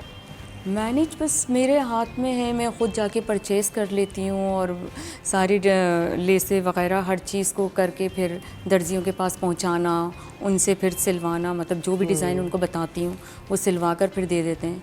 और मैनेज ये है कि जो कोई ऑर्डर करता है फिर उस मुताबिक हम उनको साइज़ बना कर दे देते हैं।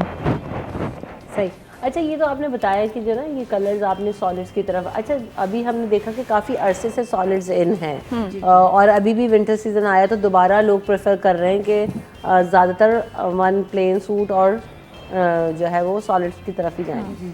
तो क्या वेरिएशन नज़र आएगी आगे आने वाले दिनों में सॉलिड्स के साथ, या अभी यही पूरा सीज़न कंटिन्यू रहेगा? आई थिंक सीज़न अभी यही रहेगा कंटिन्यू, क्योंकि इसके साथ लोग अभी प्रिंटेड दुपट्टे चल रहे हैं कि आप हल्का सा मैच करके प्लेन सूट के साथ आप प्रिंटेड दुपट्टे पहन लें तो वो भी बड़े प्यारे लग रहे होते हैं। तो लड़कियां तो आई थिंक यही पसंद कर रही हैं आजकल। तो आगे मौसम के साथ तो हर चीज़ चेंज हो जाती है, थोड़ा वक्त ये रहता है, थोड़ा वक्त कुछ और रहता है, कभी फ्रॉक्स आ जाते हैं, कभी सिंपल सूट आ जाते हैं, ट्राउज़र और शर्ट आ जाती हैं। इस तरीके से डिज़ाइनिंग तो चेंज होती रहती है। सही। तो जवेरिया, वैसे आप क्या करते हैं साथ साथ इस ब्रांड के साथ? मैं बेसिकली यूनिवर्सिटी की स्टूडेंट हूँ 3rd ईयर की, और बाकी मैं स्पोर्ट्स में हूँ, पाकिस्तान टीम को रिप्रेजेंट करा हुआ है मैंने थ्रो बॉल में। ओह ज़बरदस्त। तो basically even I play throw ball, football और बास्केटबॉल, तो तीनों का साथ साथ कॉम्बिनेशन मैनेज कर रही है, तो काफ़ी सारी चीज़ें आप तो कर रहे हो एक साथ। यूनिवर्सिटी में क्या पढ़ रहे हो? Computer science. Computer science. तो वैसे इतनी डिफरेंट फील्ड्स रखी हैं, कंप्यूटर साइंस पढ़ रही हैं, स्पोर्ट्स में भी हैं और फैशन डिज़ाइनिंग की में भी है, ऑनलाइन बिजनेस और भी माशाल्लाह रन कर रही हैं। तो जो है ना, वैसे सोचा क्या है अब आगे, किस चीज़ को कंटिन्यू करेंगी, किसको परस्यू करेंगी? कंटिन्यू तो मैंने वैसे कंप्यूटर साइंस को ही करना है, क्योंकि पाकिस्तान को एक हद तक रिप्रेजेंट कर लिया है। अब आगे अगर कोई चांस मिला तो बंदा कर लेगा, बाकी ये तो मम्मा को सपोर्ट करने के उसमें हेल्प कर रही है ना मम्मा को सपोर्ट करने में Aahista Aahista just moving forward. चलिए, ये तो बहुत अच्छा ज़बरदस्त है कि आपने जो है ना ये कैसे इनिशिएटिव लिया कि मैं ये स्टार्ट करती हूँ। आपने बताया कि अभी रिसेंटली किया है स्टार्ट। जी, मुझे बचपन से शौक़ था डिज़ाइनिंग का, चीज़ों का, तो बस फिर मैंने ख़ुद भी सिलाई सीखी हुई है, तो मैं खुद अपने कपड़े को डिज़ाइनिंग करके बड़े मज़े से मैं पहनती थी, मुझे बड़ा अच्छा लगता था। लेकिन अच्छा, उसकी सेटिस्फैक्शन ही अलग होती है ना जी, कि आप खुद सीख के डिज़ाइन करके पहनते हैं, यार मैंने किया है। तो फिर वही शादी हो गई, शादी के बाद फिर जिम्मेदारियाँ बढ़ गई और फिर उसमें फिर मुझे दोबारा शौक़ हुआ भी अब करूँ मैं। बच्चे भी बड़े हो गए माशाल्लाह, तो बच्चों ने भी सपोर्ट दिया, हस्बैंड ने सबसे ज़्यादा सपोर्ट किया, तो भाई आप अगर कर सकते हो तो बिल्कुल करो।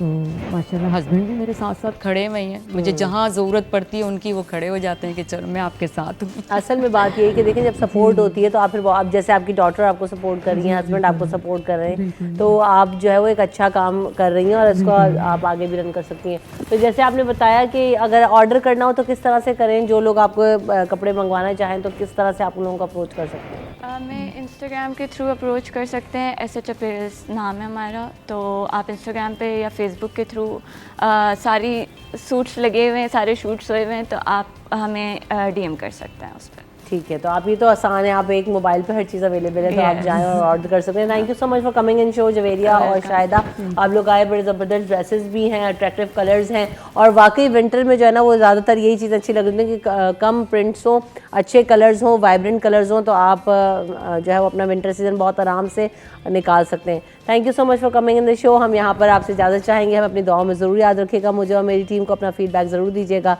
अल्लाह ने के बाद।